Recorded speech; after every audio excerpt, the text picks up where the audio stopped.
tidak akan kami ulangi. Saya buka.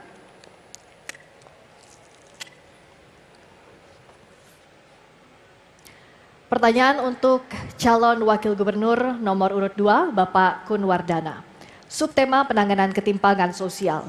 Data Indef tahun 2023 menyatakan di DKI Jakarta terdapat 26,1% penduduk kelas menengah, sementara penduduk menuju kelas menengah sebanyak 52,1%. Mereka saat ini terhimpit oleh daya beli yang semakin menurun. Pertanyaannya, menurut Anda, selain bantuan sosial, bagaimana strategi untuk mengatasi hal tersebut? Silakan dijawab dalam waktu 2 menit, dimulai saat Anda berbicara. Baik, yang pertama itu adalah bagaimana mereka bisa mendapatkan pendapatan yang layak ya. Jadi kita perlu memberikan lapangan pekerjaan bagi semua warga DKI Jakarta. Jobs for all, itu yang pertama. Yang kedua, dia juga harus mendapatkan pendapatan yang layak, yaitu dengan UMP ya, yang disesuaikan dengan survei kebutuhan hidup layak atau KHL ya.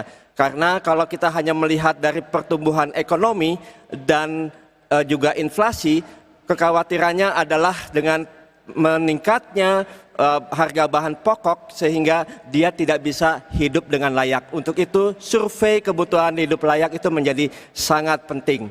Yang ketiga, kita ingin juga mendorong mereka para UMKM untuk bisa produktif, dan kita memiliki program yang namanya Akademi Independen yang akan memberikan dukungan pelatihan bagi mereka secara gratis ya, karena mereka ini adalah orang-orang yang perlu didukung. Dan kalau kita melihat ibu-ibu atau emak-emak ya, ini juga bisa sangat produktif ya. Untuk itu kita ingin berikan pelatihan. Dan bagaimana pelatihan secara offline-nya itu kita juga punya program namanya Warung Independen. Mereka bisa berinteraksi, kolaborasi di warung independen itu.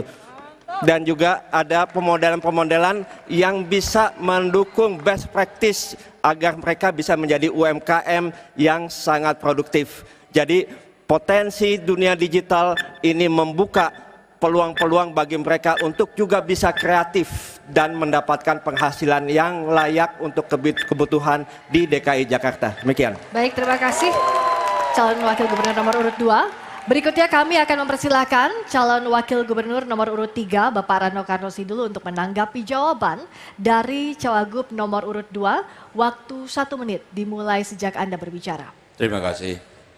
Memang tidak bisa dipungkiri, Gini rasio di Jakarta ini tertinggi secara nasional. Itu kenyataan.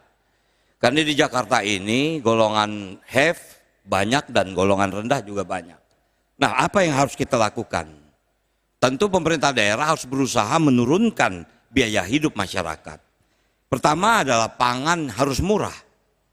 Kita harus memperpendek rantai pasok, kemudian kita lanjutkan kontrak farming. Kita lakukan operasi pasar dan harus dikerjakan secara profesional oleh BUMD Pangan Jakarta. Nah, yang kedua, transportasi publik harus terjangkau. Armada harus ditambah, rute diperbanyak, terutama perluasan wilayah Jabodetabek.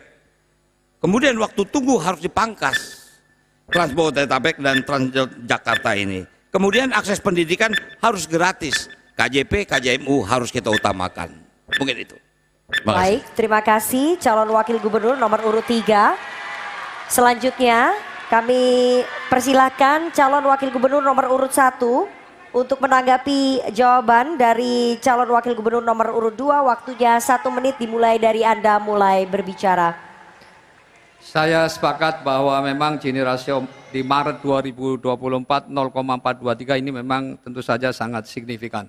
Oleh karena itulah kenapa Ridho akan menerbitkan kartu kamu, kartu Jakarta Maju. Kartu kamu adalah kartu yang akan menggabungkan seluruh kartu-kartu yang bagus-bagus di masa Pak Anies akan kita teruskan, bahkan kita akan tambah dengan kartu yatim dan kartu pelayan rumah ibadah. Kami akan berikan bansos yang tepat sasaran, karena saat ini banyak setelah kami berdiskusi dengan mereka, mereka banyak yang mengeluh. Saya bertemu dengan Ibu Halimah di Cideng, bahwa dia selama ini sudah 20 tahun di Jakarta, tapi tidak punya kartu penduduk sehingga dia tidak menikmati bantuan-bantuan tersebut.